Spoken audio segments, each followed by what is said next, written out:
Hey, good morning and welcome to another episode of MMA, where we talk about what we hear on Sunday morning and how we apply it to our lives on Monday.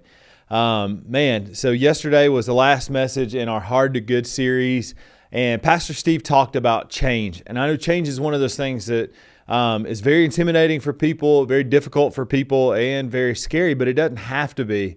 But I will say this, before I talk about the application point, how we can apply it to our lives, I want to repeat something that Pastor Steve said.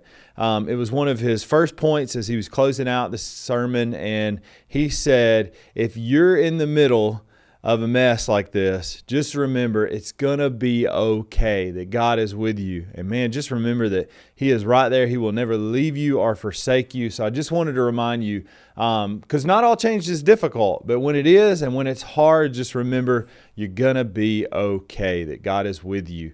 Now, with that being said, not all change is hard.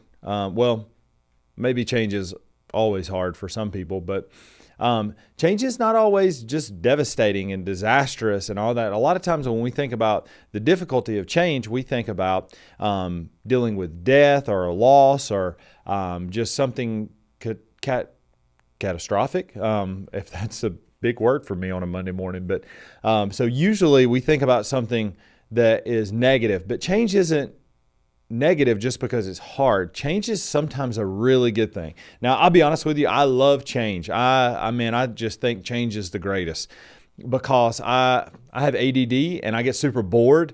So change prevents me from getting bored. So, man, I did youth ministry for about 13 years and I love doing youth ministry because youth ministry constantly changed from Wednesday to Wednesday, week to week. You never knew what you were going to get. So culture changes. So I was constantly having to adapt to culture and learn how to minister in different settings. And so I love change. And I think change prevents us from being complacent. So we need to embrace change. So I want to talk about how to embrace change. And really it's about having a mindset of what change looks like. The number one thing you can do to embrace change is to expect it.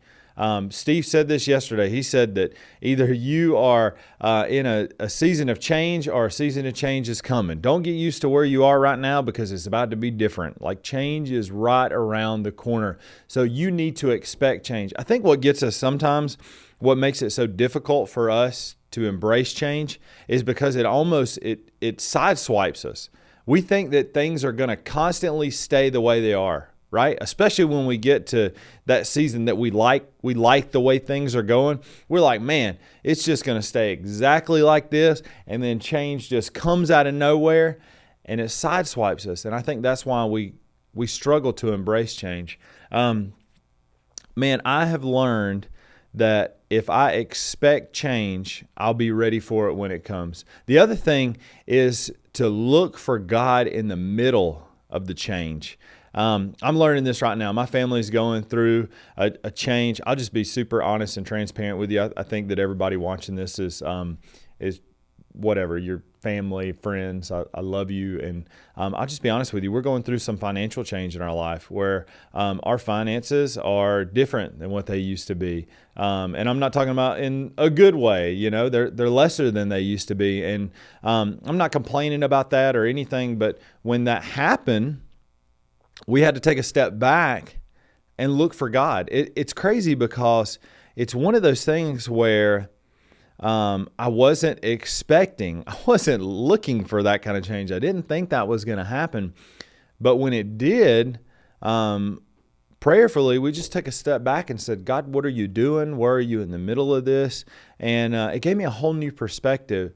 And I'm grateful because I think God is teaching me something about generosity and faithfulness. And it's just been really cool to watch how He's at work in that.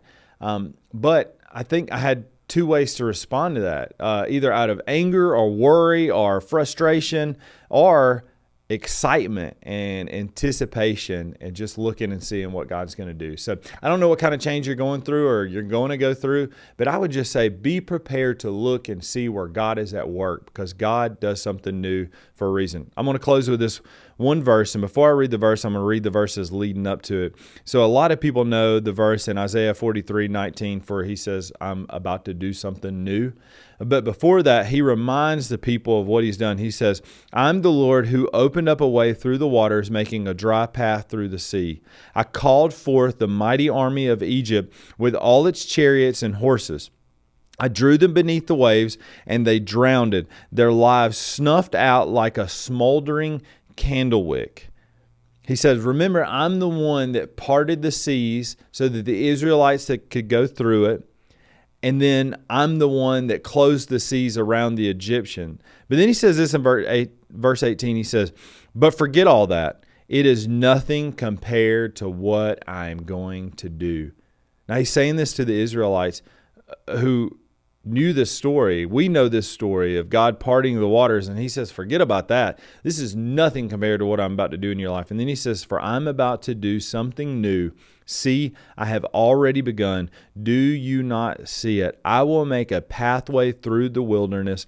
I will create rivers in the dry wastelands. When God parted the water for the Israelites, they were in a desperate situation. They were in constant change and constant turmoil. And sometimes, man, we just get put in situations where we are in constant change and constant turmoil, and we get to see God part the waters. And it's through that change that God grows us, he develops us, and just brings us into a new light. So embrace change, expect change, and look for God in the middle of it. I hope you have a great week, and I'll see you next week.